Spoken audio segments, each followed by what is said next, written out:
The evening air felt crisp as Sophia pulled her thin jacket closer around her shoulders. The walk from the bus stop to Bellini's always seemed longer when her feet already ached from a morning shift at the coffee shop across town. But tonight was important. The charity gala meant bigger tips, and every dollar counted. She slipped through the staff entrance at the back of the restaurant, nodding to Miguel, who was taking a quick smoke break before the kitchen chaos began. The clock on the wall read 4:30 p.m. Still 30 minutes to change and prep before the pre-shift meeting. "Hey, look who made it," called Dina from her locker. At 57, Dina had been serving at Bellini's since before Sophia was born. "You ready for tonight?" Rich folks are extra picky when they're trying to impress each other. Sophia managed to smile. "Ready as I'll ever be." She hung up her jacket and pulled out the crisp black uniform that she'd ironed the night before. Everything had to be perfect tonight. She couldn't afford another warning from Mr. Rossi, the floor manager who seemed to notice every wrinkled sleeve and scuffed shoe. "I heard Harrington himself is hosting," whispered Dina, leaning in closer. "You know, the real estate guy. Owns half the waterfront now. My cousin cleaned his penthouse once. Said he left pennies on the counter to test if she'd steal." Sophia had heard the stories about Richard Harrington. Everyone in service had. His name often came up in the break room, usually followed by eye rolls or horror stories from staff who'd worked his events before. "Just my luck," Sophia sighed, tucking a loose strand of dark hair behind her ear. She checked her reflection in the small mirror inside her locker door. The circles under her eyes seemed darker today, despite her attempts with concealer. Her phone buzzed. A text from her mom. "Did you eat something? Don't forget your meds. Love you," Sophia typed back quickly. "Yes to both. Working late. Don't wait up." She added a heart emoji before tucking the phone away. What she didn't mention was how the pharmacy had called yesterday. Her mother's prescription was ready, but the copay had gone up again. Another $75 they didn't have. 5 minutes, people. Mr. Rossi's voice cut through the chatter in the break room. Sophia quickly finished buttoning her shirt and straightened her bow tie. The pre-shift meeting was the usual rundown. VIP guests, special menu items, wines to push. Mr. Rossi seemed more tense than usual, his forehead creased with worry lines as he emphasized the importance of tonight's event. "The Harrington Foundation is one of our biggest clients. They bring in business year-round. I don't want any mistakes." His eyes scanned the room, lingering a second longer on Sophia. She dropped a tray last week, a simple accident when a guest had backed into her unexpectedly. Mr. Rossi hadn't forgotten. "Sophia, you're on tables 12 through 16. That includes Mr. Harrington's personal table. Don't disappoint me." The assignment hung in the air like a threat. As the staff dispersed, Sophia felt a hand on her shoulder. It was Jerome, one of the senior servers who'd always been kind to her. "Don't look so worried," he said quietly. "Just be invisible when they're talking business and visible the second their wine glasses get low. You'll be fine." She nodded, grateful for the advice, but still nervous. Jerome had no idea how much she needed this job, how much rode on her keeping it. The dining room gleamed under the warm lighting. White tablecloths crisp and perfect, crystal glasses catching the light from the chandeliers overhead. Sophia took a moment to appreciate the beauty of it all. The restaurant itself was housed in what used to be an old theater from the 1920s. They'd kept many original details: the ornate moldings along the ceiling, the dramatic arch separating the main dining area from the bar, and most impressively, the grand piano. The piano sat on a small raised platform near the bar. Most nights, a hired pianist would play soft background music for the diners, but for special events like tonight, the piano was simply part of the decor, pushed slightly to the side to make room for guests to mingle. Sophia glanced at it as she began setting her tables. 3 years ago, she would have given anything to play on an instrument like that. Now, after 2 years at the conservatory and countless hours of practice on the worn-out upright in her apartment building's basement, she knew just how special that Steinway was. Earth to Sophia. It was Rossi again, snapping his fingers near her face. "Stop daydreaming and finish your setup. They're arriving in 20. She quickened her pace, methodically laying out the additional forks for the special 7-course menu, measuring the exact distance between water and wine glasses with practiced eyes. Everything had to be perfect. By 6 o'clock, the first guests began to arrive. Women in glittering dresses and men in tailored suits handed expensive coats to the check staff. Sophia kept her eyes down, moving efficiently between the kitchen and her tables, bringing water and bread, taking drink orders with a practiced smile. At 6:30, a subtle shift in the room's energy told Sophia that someone important had arrived. She turned to see Richard Harrington making his entrance, flanked by two younger men in identical navy suits, probably assistants or business associates.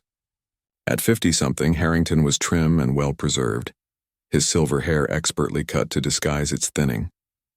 His tailored suit probably cost more than Sophia's entire year of tuition.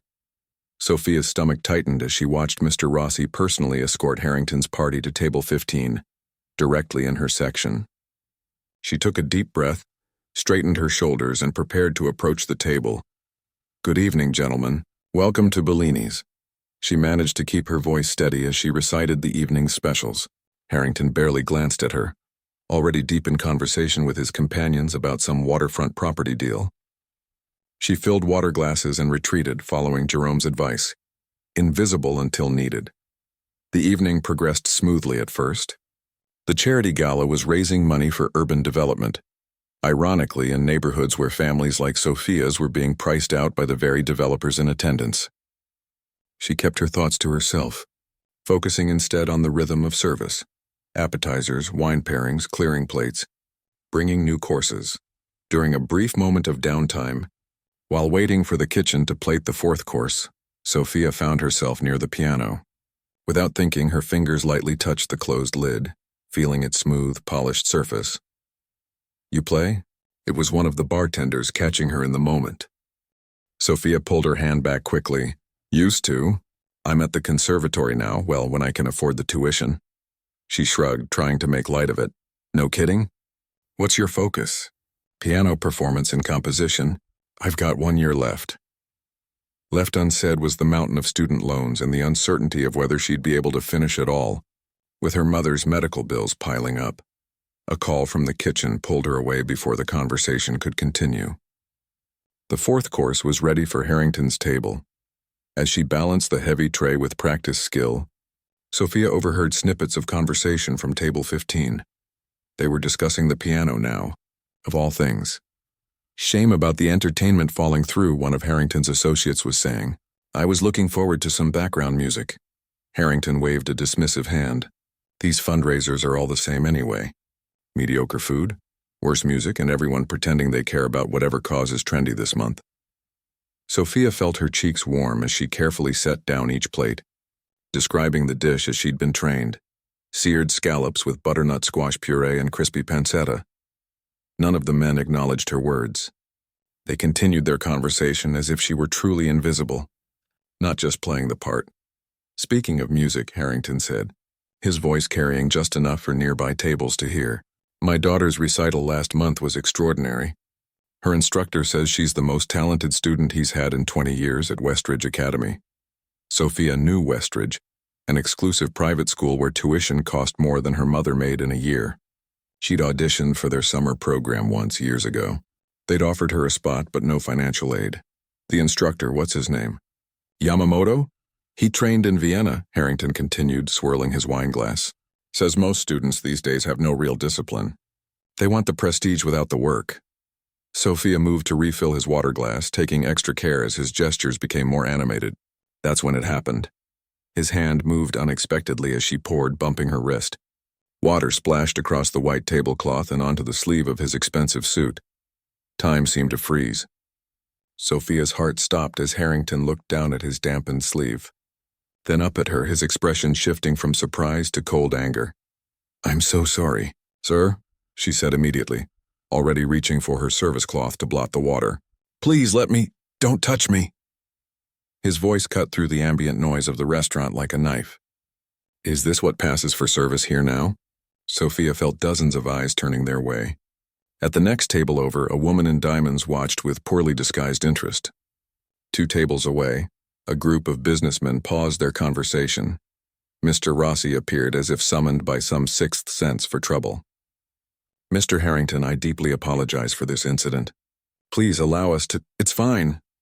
Harrington's tone made it clear it was anything but fine. "Just keep her away from my table for the rest of the evening."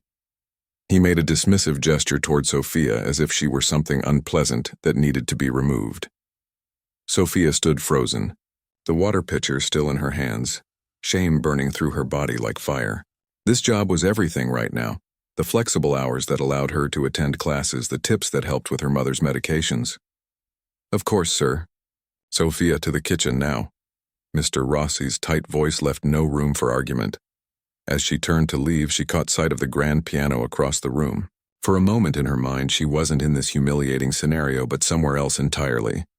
Fingers flying across keys, losing herself in music that had survived centuries and would outlive all the Richard Harringtons of the world. Then the fantasy faded, and she was just a waitress who had made a mistake, walking toward the kitchen with her head down, wondering if this would be the final strike that cost her the job she couldn't afford to lose. The kitchen door swung shut behind Sophia, muffling the elegant dinner chatter from the dining room. Here, in the controlled chaos of Bellini's kitchen, the air was thick with steam and the shouts of the cooking staff. Chef Paolo barked orders in a mix of English and Italian, while line cooks moved with practiced precision. Flames leaping from pans and knives flashing under the bright overhead lights. Sophia pressed herself against the wall, trying to become invisible. Her hands were shaking so badly she had to set the water pitcher down on a nearby prep table. A cold sweat broke out across her forehead. What happened out there? Dina appeared beside her, voice low with concern. I saw Rossi's face. He looked ready to explode. I spilled water on Richard Harrington, Sophia whispered, the words tasting bitter in her mouth. Barely a few drops, but you'd think I'd ruined his entire evening. Dina winced. Of all the people to accidentally splash, the kitchen doors burst open as Mr. Rossi stormed in, his normally pale face flushed with anger. His eyes locked on Sophia immediately. My office now.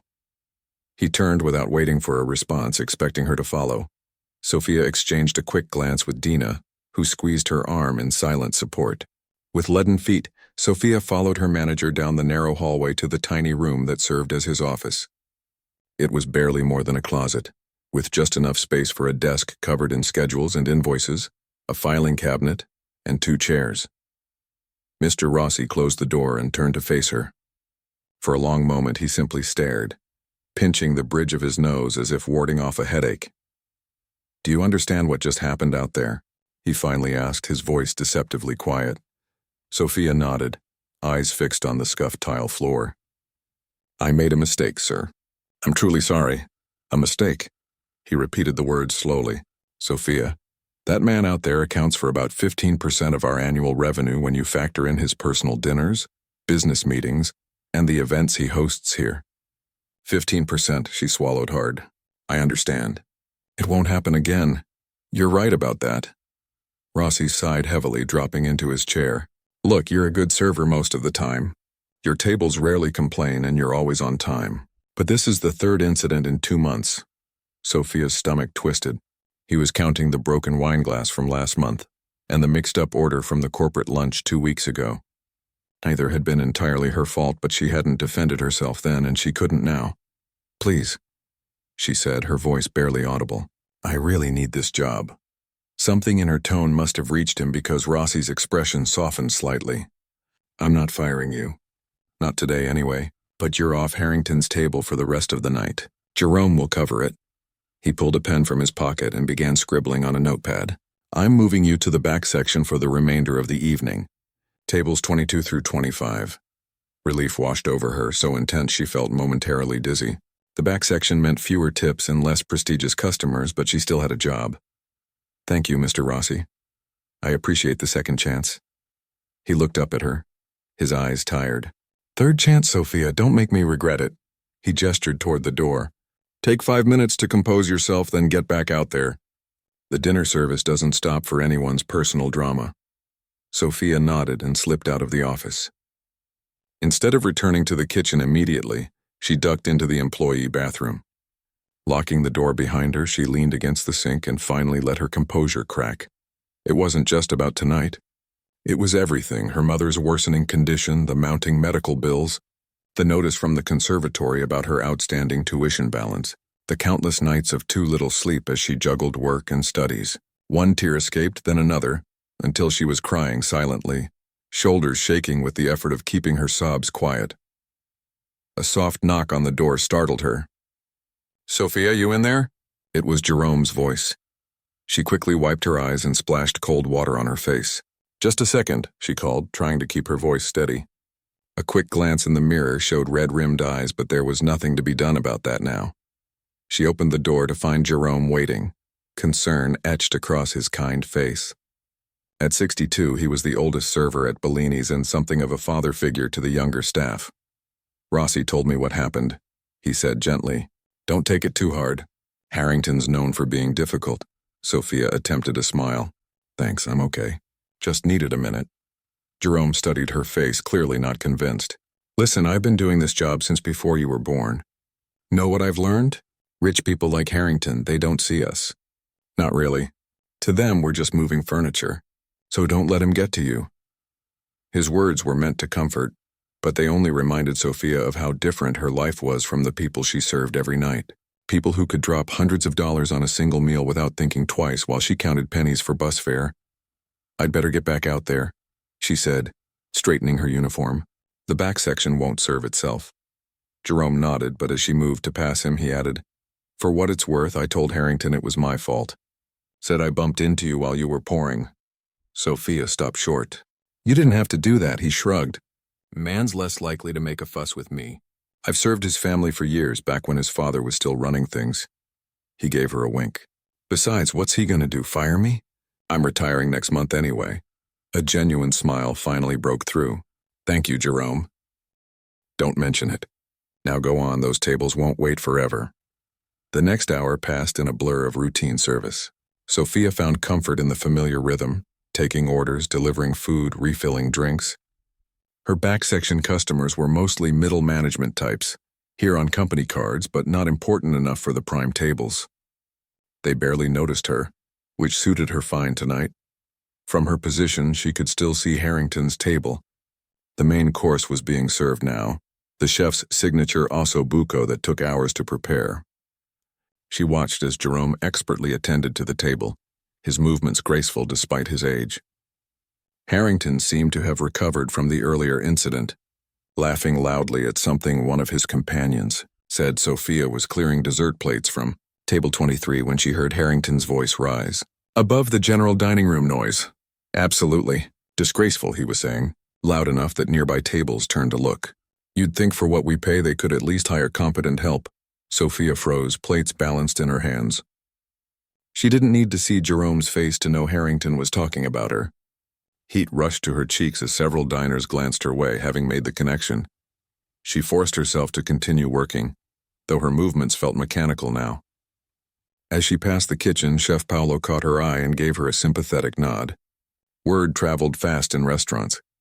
By the time the charity speeches began, Sophia had retreated as much as possible to the kitchen, only emerging when necessary to check on her tables. The event coordinator had set up a microphone near the piano, and Harrington was the first speaker. From her position by the service station, Sophia could see him clearly as he addressed the crowd.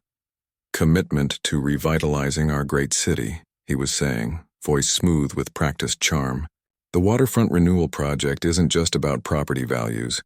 It's about creating spaces where culture and commerce can thrive together." Sophia bit her lip to keep from scoffing out loud. She'd seen the renewal firsthand. Her cousin's family had been forced out of their apartment when the building was sold to developers who tripled the rent. The new waterfront featured luxury condos and high-end shops, not affordable housing. "Proud to announce that the Harrington Foundation will be matching all donations made tonight," he continued, to polite applause. Sophia turned away, unable to stomach more. In the kitchen, she found Dina taking a quick break, feet propped up on an overturned milk crate. "How you holding up, honey?" Dina asked, making room for Sophia to join her. "I've had better nights." Sophia sank down beside her colleague, relief washing over her at the chance to take weight off her aching feet. "Just trying to make it to closing." Dina patted her knee. "This too shall pass. Next week they'll all have forgotten about it." But Sophia knew that wasn't true. Rossi wouldn't forget. And in the restaurant industry, reputation was everything. One bad word from someone like Harrington could make it impossible for her to find work at any high-end establishment in the city. "I just need to finish my degree," she said, more to herself than to Dina. "One more year, and I can leave all this behind." Dina's expression softened. "That fancy music school, right? You still practicing?" Sophia nodded. When I can. The practice rooms at school are free, but finding time between shifts is hard. You'll make it work. You're tougher than you look. Dina checked her watch and groaned. Break's over. Back into the lion's den. As they returned to the dining room, Sophia noticed something had changed. The event coordinator was speaking with Mr. Rossi near the piano, both looking concerned. She caught snippets of their conversation as she passed. Called. To cancel just an hour ago. Very disappointing. Promised live music for the donation. Portion. A small pang of curiosity cut through her misery. Apparently the entertainment had fallen through. Not her problem, she reminded herself, focusing instead on her remaining tables, where guests were finishing coffee and digestives. The dining room had settled into that pleasant, slightly drowsy atmosphere that follows a good meal. The speeches were done and the donation portion of the evening was beginning. Sophia noticed waitstaff circulating with pledge cards. She was clearing the last of her tables when she heard Harrington's voice again, louder this time, the words slightly slurred. He'd clearly enjoyed plenty of the expensive wine. What kind of charity event has no music?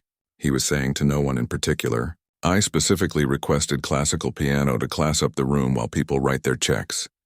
Mr. Rossi was at his side immediately, apologizing profusely. The pianist had a family emergency, Mr. Harrington. We tried to find a replacement, but on such short notice, Harrington waved away the excuses. Isn't that what we're raising money for? Cultural education? His eyes, slightly unfocused, swept the room until they landed on Sophia, who was stacking dessert plates nearby. A nasty smile spread across his face. Hey you, waitress, the clumsy one. Sophia froze, feeling dozens of eyes turn toward her. The room seemed to hold its collective breath. Yes, sir, she managed, her voice remarkably steady despite the hammering of her heart. Come here, he commanded, gesturing imperiously. Sophia glanced at Mr. Rossi, who gave her a tight nod. Carefully setting down her tray, she approached Harrington's table, keeping a safe distance. Up close, she could see the flush of alcohol on his face and the mean glint in his eyes. He was looking for entertainment, and she was an easy target. Tell me, he said loudly, making sure the surrounding tables could hear. Do you have any talents besides spilling water on paying customers? Sophia felt as if the floor beneath her had turned to quicksand. Every eye in the restaurant was fixed on her, waiting, watching. Harrington's question hung in the air between them, dripping with condescension. His companions shifted uncomfortably in their seats, but no one spoke up to stop him. I asked you a question, Harrington pressed, his voice cutting through the silence. Surely you must be good at something. Or did you just fall into this job because you couldn't manage anything else? Sophia's hands trembled slightly, but she clasped them in front of her to hide it. Years of performing at recitals had taught her how to keep her composure under pressure, how to breathe through the panic. She could feel Mr. Rossi hovering nearby, likely terrified that she would say something to offend their prized customer. I'm studying music, she said quietly, her voice steadier than she felt. Harrington's eyebrows shot up in exaggerated surprise. Music, you? He let out a bark of laughter and turned to his companions. Our little waitress thinks she's a musician. A few nervous chuckles rippled through the nearby tables, but most guests looked away, embarrassed by the display. Sophia could see the pity in their eyes, and somehow that was worse than Harrington's mockery. What instrument? One of Harrington's associates asked, perhaps trying to diffuse the uncomfortable situation. Before Sophia could answer, Harrington gestured grandly toward the gleaming grand piano. Don't tell me you play that? Sophia hesitated, then nodded once. Yes. Piano performance and composition at Eastland Conservatory. Something shifted in Harrington's expression, a flicker of doubt, quickly masked by renewed amusement.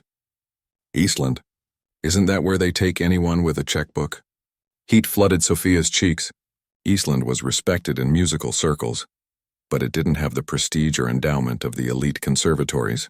Still, she'd earned her spot there through talent, not money, a fact that would be lost on someone like Harrington. I'm on scholarship, she said, regretting the words as soon as they left her mouth. She didn't owe this man any explanation. Harrington's smile widened, sensing her discomfort. He turned to the room at large. Ladies and gentlemen, it seems we've found our entertainment for the evening after all. Sophia's stomach dropped. Excuse me? Well, you claim to be a pianist. Harrington said with exaggerated politeness. And we need a pianist. Seems like a perfect solution to me. Mr. Rossi stepped forward, clearing his throat nervously. Mr. Harrington, I don't think it's quite all right, Rossi. Harrington waved him off. I'm simply offering your employee a chance to showcase her talents. He turned back to Sophia, challenge gleaming in his eyes. Unless, of course, she was exaggerating her abilities. The trap was perfectly laid. Refuse, and she'd be confirming his belief that she was nothing but a clumsy waitress with delusions of grandeur. Accept, and she risked public humiliation if she couldn't live up to her claims. Either way, he won. From across the room, Sophia caught Dina's eye. The older woman gave her a subtle headshake, a warning not to take the bait. Next to Dina, Jerome watched with concern, etched on his weathered face. Sophia was about to politely decline when another voice cut through the tension. I think that's an excellent idea, all. Heads turned toward the speaker, a silver-haired woman in an elegant navy dress who had been dining at one of Sophia's back-section tables. Sophia recognized her as Dr. Wilson, the dean of the music department at the city university. She occasionally dined at Bellini's, always left generous tips, and had once complimented Sophia on her knowledge when they'd discussed a rare recording of Rachmaninoff. Dr. Wilson rose from her seat, commanding the room's attention effortlessly. I've been lamenting the lack of music all evening. If one of the staff has training, why not let her play? Harrington looked momentarily thrown by this unexpected support but recovered quickly. Exactly my point. He gestured to the piano again. Well, waitress, what do you say? Sophia looked from Harrington's smug face to Dr. Wilson's encouraging one. Other guests were watching with interest now, the awkwardness of moments before transformed into curiosity. Mr. Rossi appeared at Sophia's elbow. You don't have to do this, he murmured, low enough that only she could hear. But something had shifted inside Sophia. The same stubborn determination that had carried her through years of practice despite every obstacle, financial struggles, her mother's illness, exhaustion from working multiple jobs, now pushed her toward the piano. Maybe it was foolish pride, or maybe it was the rare opportunity to play such a magnificent instrument. Either way, she found herself nodding. I'd be happy to play something, she said, her voice stronger now. If Mr. Rossi approves, of course. Put on the spot, Rossi had little choice but to agree. Certainly. Just one piece, though. You're still on the clock. A small, satisfied smile played at the corners of Sophia's mouth. Of course. Just one. As she made her way to the piano, she could hear the murmurs spreading through the dining room. Harrington was saying something to his companions, likely making some joke at her expense. She tuned it out, focusing instead on the instrument before her. The Steinway gleamed under the soft lighting, its polished surface reflecting the warm glow of the chandeliers. Sophia approached it with the reverence of someone entering a sacred space. Her fingers itched to touch the keys, to coax music from the sleeping giant. She adjusted the bench, aware of the growing silence around her as guests realized something was happening. Even the kitchen staff had paused their work, peering through the service doors to watch. Sophia took a deep breath and placed her hands on the keys. The cool ivory welcomed her, familiar yet thrilling. For a moment she closed her eyes, centering herself. What to play? Something flashy to impress Harrington and his crowd? A classical piece to showcase her technical training? No. She would play what she loved, what moved her. Opening her eyes, she began the opening notes of Chopin's Ballade No. 1 in G minor. The first gentle phrases filled the room, deceptively simple. Sophia felt rather than saw the surprise ripple through the audience. They'd expected something basic, perhaps a simple tune or a fumbling attempt at a popular song. Instead, they were hearing one of the most challenging pieces in the piano repertoire. As the music built, growing in complexity and emotional depth, Sophia lost awareness of her audience. Her fingers flew across the keys with practiced precision, her body swaying slightly with the rise and fall of the melody. She had played this piece hundreds of times, in cramped practice rooms, on the old upright piano in her mother's apartment, even once at a small recital. But never on an instrument like this, with its rich, resonant tone that seemed to amplify every nuance of her interpretation. The ballade told a story without words, beginning with quiet contemplation, building to turbulent passion, retreating to moments of tender beauty before racing toward its dramatic conclusion. Sophia poured everything into it. Her frustration with Harrington, her fears about her mother's health, her dreams of a life dedicated to music, her exhaustion from the constant struggle to stay afloat. The piano sang beneath her fingers, responding to her touch as if it had been waiting for her all along. She was vaguely aware of the complete silence that had fallen over the restaurant. No clinking glasses, no murmured conversations, not even the usual kitchen noises. Just the music filling every corner of the room, wrapping around the listeners like a spell. When she reached the final passage, that famously difficult run of notes that cascaded like a waterfall before crashing into the powerful, concluding chords, she executed it flawlessly. Riding the wave of adrenaline and emotion, the final note resonated in the air, lingering even after she lifted her hands from the keys. For a moment, no one moved. No one spoke. Sophia sat still, hands resting in her lap, eyes closed, letting the last vibrations of sound wash over her. This, she thought, is why I work 3 jobs and live on ramen noodles. For moments like this. Then came the applause. It started with a single person. Dr. Wilson, Sophia realized when she opened her eyes, then spread quickly throughout the room. People were standing, their faces alight with genuine appreciation. Even the kitchen staff were applauding, Chef Paolo's booming claps audible above the rest.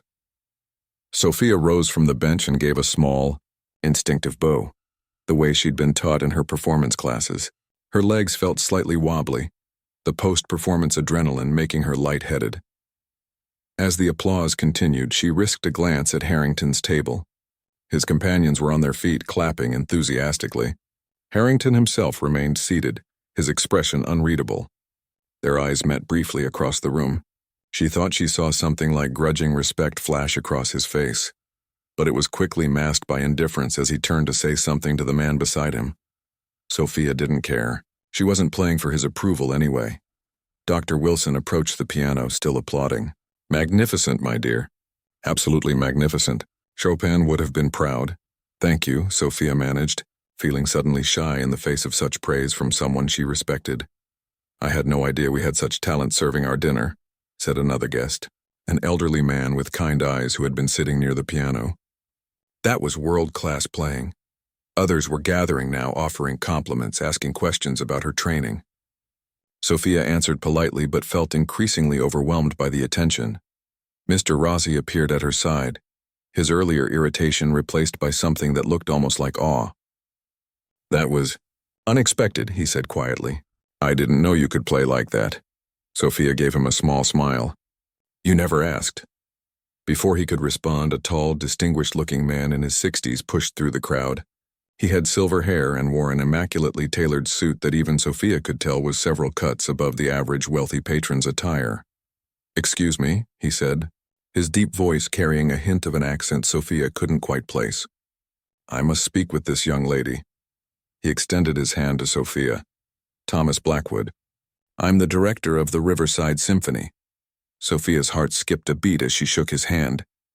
The Riverside Symphony was the city's premier orchestra, renowned throughout the music world. "Sophia Ramirez," she replied, trying to keep her voice steady. "Ms. Ramirez, your playing is extraordinary. Are you currently represented by anyone?" Sophia blinked in confusion. "Represented?" "An agent," he clarified. "I'd very much like to discuss some possibilities with you if you're interested." Sophia stared at him, certain she was misunderstanding. "Possibilities? We have an opening for a soloist in our spring program. The pianist we had scheduled has unfortunately withdrawn due to health issues. Based on what I just heard, I'd like you to audition." The room seemed to tilt slightly. Sophia gripped the edge of the piano to steady herself. "Are you serious?" Mr. Blackwood smiled. "I never joke about music, Ms. Ramirez." He reached into his jacket and produced a business card. "Call my office tomorrow. We'll set something up." Sophia stared at the business card in her hand, hardly believing what had just happened. Thomas Blackwood, director of the Riverside Symphony, one of the most prestigious orchestras in the country, wanted her to audition as a soloist. The weight of the moment settled over her like a warm blanket. Thank you," she managed, her voice small compared to the confident tones that had flowed from her fingers moments ago. "I'll call tomorrow." Mr. Blackwood nodded, a knowing smile on his face. He'd seen this reaction before. the stunned disbelief of talented musicians suddenly facing a life-changing opportunity. Please do. Talent like yours deserves a proper showcase. He glanced around at the restaurant setting with a slightly amused expression, something a bit more formal than dinner entertainment. Someone touched Sophia's elbow gently. It was Dina, her eyes wide with pride and amazement. Rossi says you can take your break now. 15 minutes. She leaned in closer, whispering, though I think he'd let you take the rest of the night off after that performance. Sophia nodded gratefully and followed Dina through the crowd of admirers, many of whom were still applauding. She felt lightheaded, as if she were floating slightly above the ground. The adrenaline crash was coming. She recognized the symptoms from past performances, the slight trembling in her hands, the sudden awareness of how much energy she'd expended. In the relative quiet of the break room, Sophia collapsed onto a folding chair. Dina handed her a glass of water, which she gulped down gratefully. Girl, Dina said, shaking her head in wonder. When you said you played piano, I pictured, I don't know, chopsticks or something, not whatever that incredible thing was. Sophia couldn't help but laugh, the tension of the evening finally breaking. Chopin's Ballade No. 1 in G minor, she supplied. I've been working on it for 2 years. Well, you sure showed Harrington, Dina said with satisfaction. I wish you could have seen his face when you hit those first complicated parts. Looked like he'd swallowed a lemon whole. The door swung open and Jerome entered, followed by several other staff members. They crowded around Sophia, offering congratulations and expressing their amazement. Chef Paolo even emerged from the kitchen to shake her hand vaguely. Why you waste time carrying plates? He demanded in his thick Italian accent. You should play Carnegie Hall, not serve pasta primavera. Sophia smiled, but before she could respond, Mr. Rossi appeared in the doorway. The room fell silent, staff members parting to let him through. Sophia, he said, his voice uncharacteristically gentle, there's someone who would like to speak with you. For a brief, heart-stopping moment, she thought it might be Harrington, come to apologize, or more likely, to try to save face somehow. Instead, a woman stepped into the break room. She was in her mid-40s, elegantly dressed in a simple black dress with a single strand of pearls at her throat. Ms. Ramirez, the woman asked. I'm Lucia Chen, artistic director at Westridge Academy. Sophia rose from her chair, trying to compose herself. Westridge was the exclusive music school Harrington had mentioned earlier, the one where his daughter studied.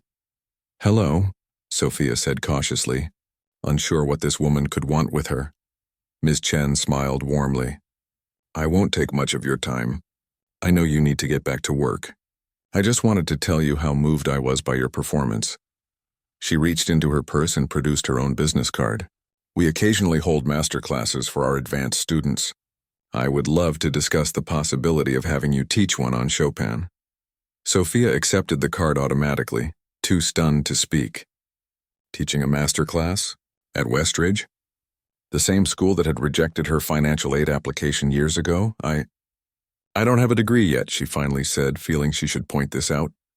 Ms. Chen waved this concern away. Degrees are formalities. What you have is talent and clearly a deep understanding of romantic period composition. That's what our students need exposure to. She glanced at her watch. I should get back to my table, but please call my office next week. We pay our guest instructors well. With a meaningful look, she added, Very well. After Ms. Chen departed, the break room erupted in excited chatter again. Sophia sank back into her chair, clutching the 2 business cards as if they might disappear if she loosened her grip. Sophia, Mr. Rossi said, his voice cutting through the noise. Your break is almost over. Tables 12 through 16 need dessert service. Reality crashed back. She was still a waitress. She still had a job to do. Yes, sir, she said, tucking the cards carefully into her pocket. Rossi hesitated, then added awkwardly, That was impressive what you did out there. Coming from him, it was high praise indeed. Sophia nodded her thanks and stood, smoothing down her uniform and taking a deep breath. Back to work then. As she emerged from the break room, the dining room had largely returned to normal. Conversations hummed, silverware clinked against plates, and the general rhythm of the restaurant had resumed. But Sophia noticed differences. Guests looked at her with new interest as she passed. Several nodded or smiled in recognition.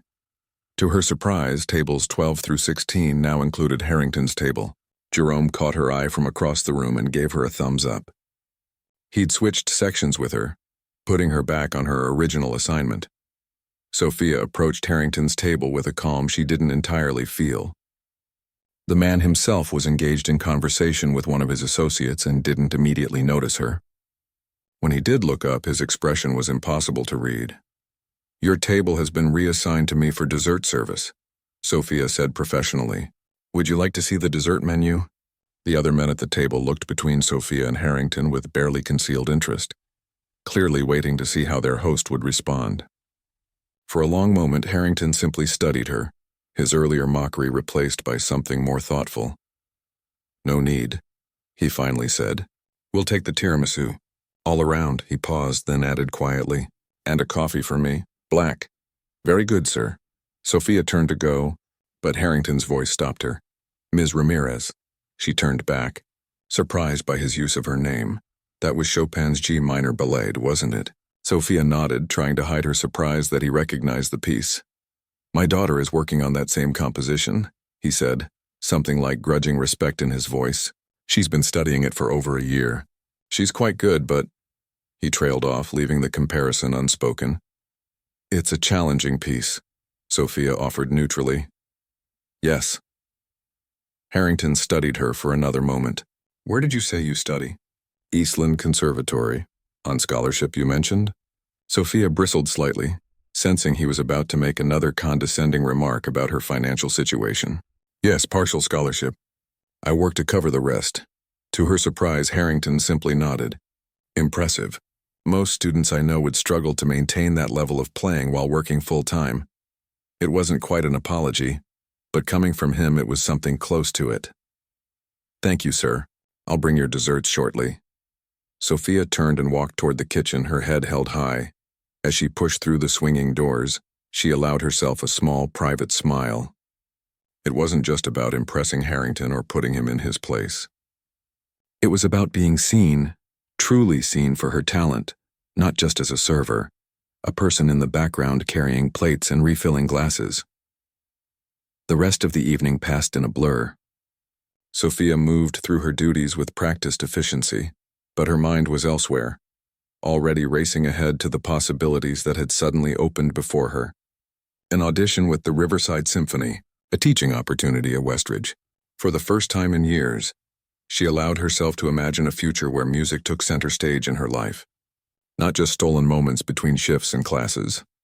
As the event wound down and guests began to leave, Sophia noticed Harrington settling his bill with Mr. Rossi at the front desk. She busied herself clearing nearby tables, not wanting to appear to be eavesdropping. But she couldn't help overhearing fragments of their conversation. "Exceptional employee you have. They're considering our foundation might scholarships for working musicians." Sophia kept her head down, focusing on stacking dessert plates, but her heart raced. Was Harrington actually discussing some kind of support? After how he'd treated her earlier. The restaurant gradually emptied as the hour grew late. Staff began the closing routine, counting tips, wiping down tables, restocking for the next day. Sophia was in the back helping to polish silverware when Jerome found her. "There you are," he said, holding out a small envelope. "Rossi asked me to give you this." Sophia took it with a questioning look. Inside was a handwritten note on Harrington Development letterhead, along with a business card. "My daughter's recital is next Sunday at Westridge Academy," the note read. "She would benefit from hearing your interpretation of the ballade. 2 p.m. My office will arrange compensation for your time." R.H. Sophia read it twice, trying to process this unexpected turn. It wasn't exactly an apology, but from a man like Harrington, this acknowledgement of her skill was significant. Jerome watched her curiously. "Good news?" "I think so," Sophia said slowly. "Just unexpected." As her shift finally ended and Sophia changed out of her uniform, the events of the evening felt almost dreamlike. Had she really played the Steinway in front of a restaurant full of people? Had the director of the Riverside Symphony really given her his card? Had Richard Harrington, who had humiliated her hours earlier, actually invited her to his daughter's recital as a respected musician? Outside, the night air was cool and refreshing after hours in the busy restaurant. Sophia checked her phone and winced at the time, nearly midnight. Her mother would be worried. She had 3 missed calls and a text asking if she was okay. As she waited at the bus stop, Sophia pulled out the business cards she'd received that night and looked at them under the streetlight. Thomas Blackwood, Riverside Symphony. Lucia Chen, Westridge Academy. Richard Harrington, Harrington Development. 3 doors that had suddenly opened, all because she'd had the courage to sit down at that piano. The bus appeared around the corner, its headlights cutting through the darkness. Sophia tucked the cards carefully into her wallet. Tomorrow she would call Mr. Blackwood about the audition. Tomorrow she would tell her mother about the incredible turn her evening had taken. But tonight, as she climbed aboard the nearly empty bus, Sophia simply closed her eyes and let her fingers dance silently on her lap, replaying her performance, savoring the memory of those perfect moments when the music had flowed through her and touched everyone in that room, even the wealthy man who had thought her nothing more than a clumsy waitress. The morning sun streamed through the thin curtains of the small apartment Sophia shared with her mother. She'd been awake for hours, too excited to sleep despite her exhaustion from the previous night's shift. Instead, she'd sat at their tiny kitchen table, nursing a cup of coffee and trying to gather her thoughts. Her mother, Elena, watched her from across the table with curious eyes. At 53, Elena's face showed the lines of a hard life, but her eyes still held the same warmth and strength that had carried them both through difficult times. The medication for her heart condition had helped restore some of her energy, though she still tired easily. "So let me understand," Elena said, her slight accent more pronounced in the early morning. "This rich man was rude to you, then challenged you to play the piano to embarrass you. And it completely backfired," Sophia finished with a small smile. "You should have seen his face, Mama." "And now you have 3 job offers?" Elena looked at the business cards spread out on the table between them. "Not exactly job offers," Sophia corrected. "An audition with the Riverside Symphony, a possible teaching opportunity at Westridge, and," she hesitated, still confused by the 3rd card, "an invitation to attend a student recital from Mr. Harrington." "The rude man," Elena clarified, a hint of protective anger in her voice. "Yes, his daughter plays piano too. He wants me to come to her recital next weekend." Elena reached across the table and squeezed her daughter's hand. "I always told you, Mija. Your talent would open doors," Sophia squeezed back. "I just didn't expect them all to open at once." The phone call to Thomas Blackwood's office went better than Sophia could have imagined. Instead of reaching a secretary or assistant, Blackwood himself answered, remembering her immediately. "Ms. Ramirez, I'm glad you called. I've been thinking about your playing all morning." Sophia perched on the edge of her bed, heart racing. "Thank you for the opportunity, Mr. Blackwood. I'd be honored to audition." "Excellent. How does next Tuesday work for you?" 10 in the morning at Riverside Hall? Sophia's mind raced. Tuesday meant missing her morning class and afternoon shift at the coffee shop. "Tuesday works," she said, deciding she would figure out the details later. "Perfect. We'll have the Tchaikovsky Piano Concerto No. 1 and the Rachmaninoff No. 2 prepared as possibilities. You may choose which you prefer to perform for your audition piece." Sophia swallowed hard. Both were monumentally challenging works, staples of the piano concerto repertoire.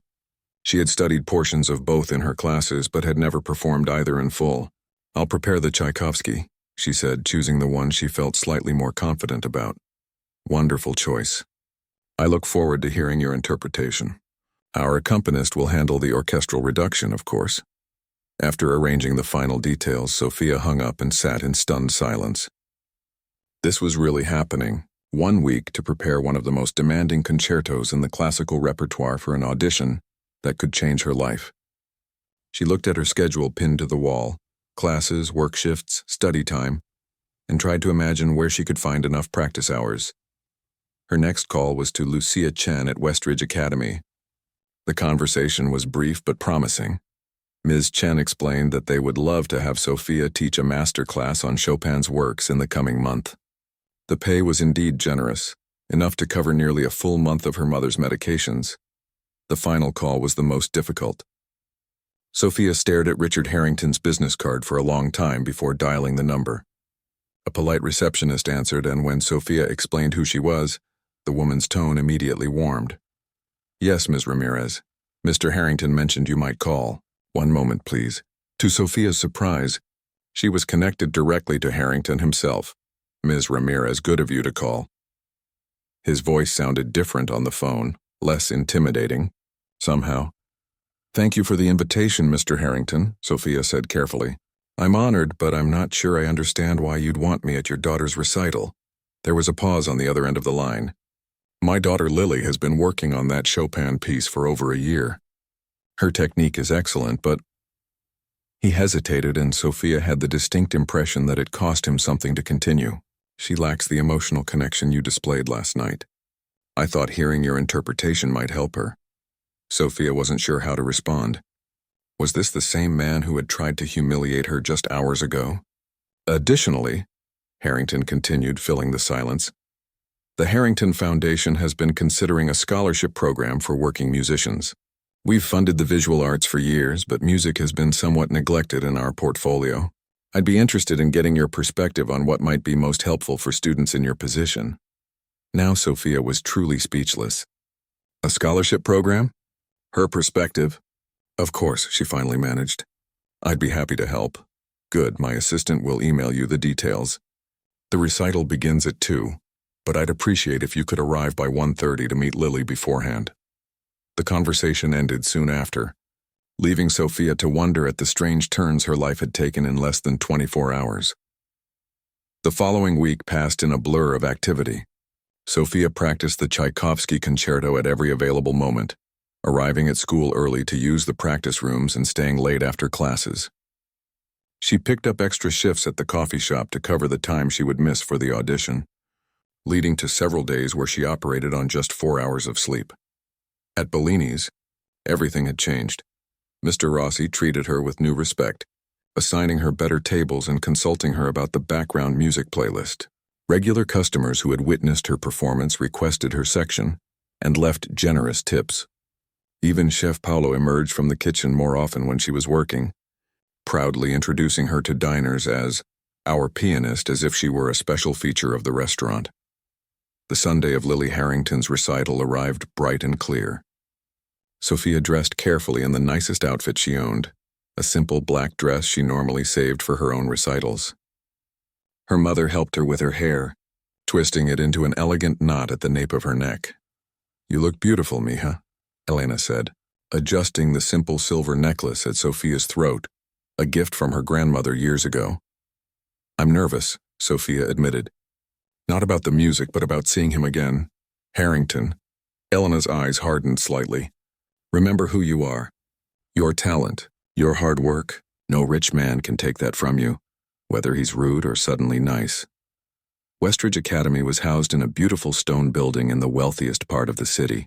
As the taxi dropped Sophia off at the entrance, she felt a momentary pang of what might have been.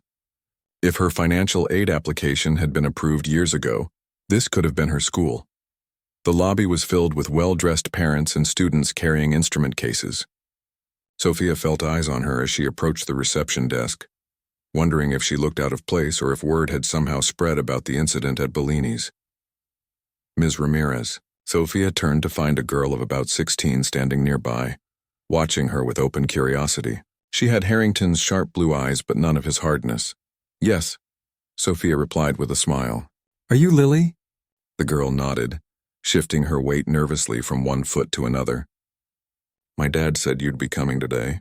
I saw a video." "A video? Someone recorded you playing at Bellini's last week. It's been shared in our student group." Lily's eyes shone with admiration.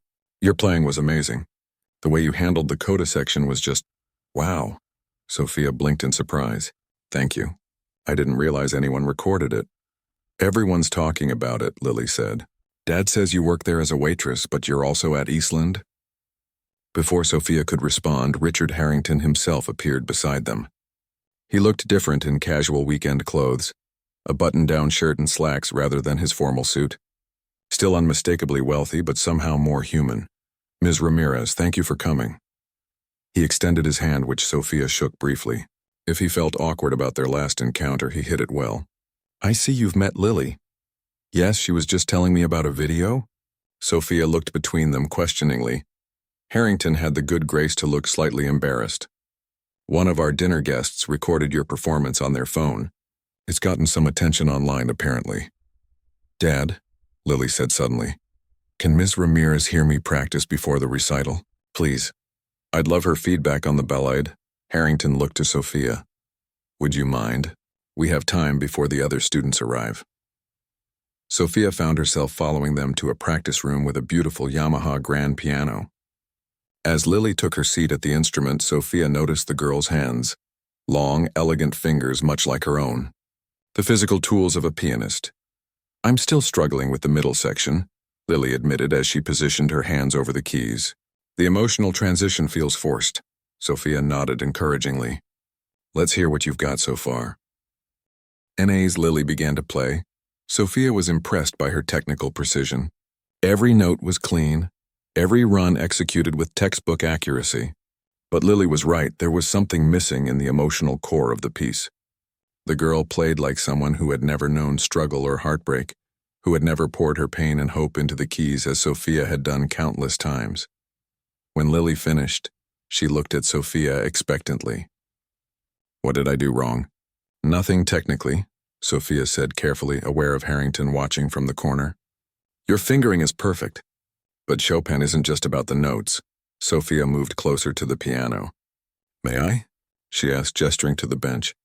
Lily nodded and slid over to make room. Sophia sat beside her and placed her hands on the keys.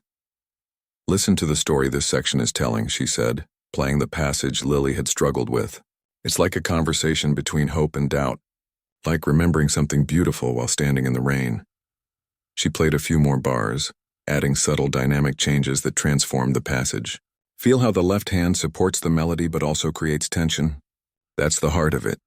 Sophia looked up to find both Lily and her father watching intently. Harrington's expression was unreadable, but Lily's eyes were wide with understanding.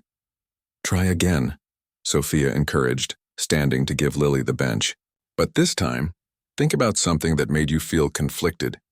Happy and sad at once, Lily paused, then began to play again. The difference was subtle but unmistakable. A new depth to her interpretation, a hint of genuine emotion coloring the notes. When she finished, Sophia applauded softly. Beautiful. That's it exactly. Lily beamed, then checked her watch. I should go find my instructor before the recital starts. She stood and, to Sophia's surprise, gave her a quick hug. Thank you. Will you stay for the whole recital? Of course, Sophia promised. After Lily left, an awkward silence fell between Sophia and Harrington. He cleared his throat. You're a natural teacher. Thank you, Sophia said simply. Harrington seemed to be struggling with something. Finally, he said, I owe you an apology for my behavior at the restaurant. It was inexcusable. Sophia hadn't expected this direct acknowledgement. Thank you for saying that. I've been thinking about what you said about working to cover your tuition. He paused. The scholarship program I mentioned isn't just an idea. We're launching it next month. Full tuition for working musicians plus a stipend for living expenses. He met her eyes directly. I'd like you to be our first recipient. Sophia stared at him, speechless for the second time that week. No strings attached, Harrington added quickly. No publicity requirements, no obligations to the foundation. Just finish your degree and play your music. Outside the practice room, they could hear the recital hall filling with people. Soon Lily would perform the piece they had just worked on together. Why? Sophia finally asked. Why would you do this for me after one performance? Harrington looked away, his gaze falling on the piano where his daughter had sat moments before. Let's just say you reminded me of something I'd forgotten. He turned back to her with the ghost of a smile. That sometimes real talent shows up where you least expect it. As they walked toward the recital hall together, Sophia thought about the unlikely chain of events that had led to this moment. One spilled glass of water. One moment of courage at the piano. One wealthy man's challenge that had backfired completely. Her phone buzzed in her purse, a text from her mother wishing her good luck, followed by a reminder to pick up milk on the way home. The ordinary and extraordinary, side by side, just like her life had always been and perhaps always would be. The hall was nearly full when they entered. Sophia took her seat in the front row, reserved with a small card bearing her name. Tomorrow would bring the Riverside audition, more shifts at Bellini's, classes at Eastland, and all the usual struggles of her daily life. But something fundamental had shifted. Doors had opened that she never imagined possible. As Lily walked onto the stage and took her place at the piano, Sophia caught the girl's eye and gave her an encouraging nod. Lily smiled nervously, then straightened her shoulders and began to play. The same notes Sophia had played a week ago in a restaurant kitchen uniform, now performed in a concert hall by the daughter of the man who had tried to humiliate her. Sophia closed her eyes and let the music wash over her, hearing both the technical precision and the new emotional depth Lily had discovered. In that moment, Sophia understood that her talent had always been there, waiting for its chance to shine. All it had taken was someone, even someone unlikely, to truly see her.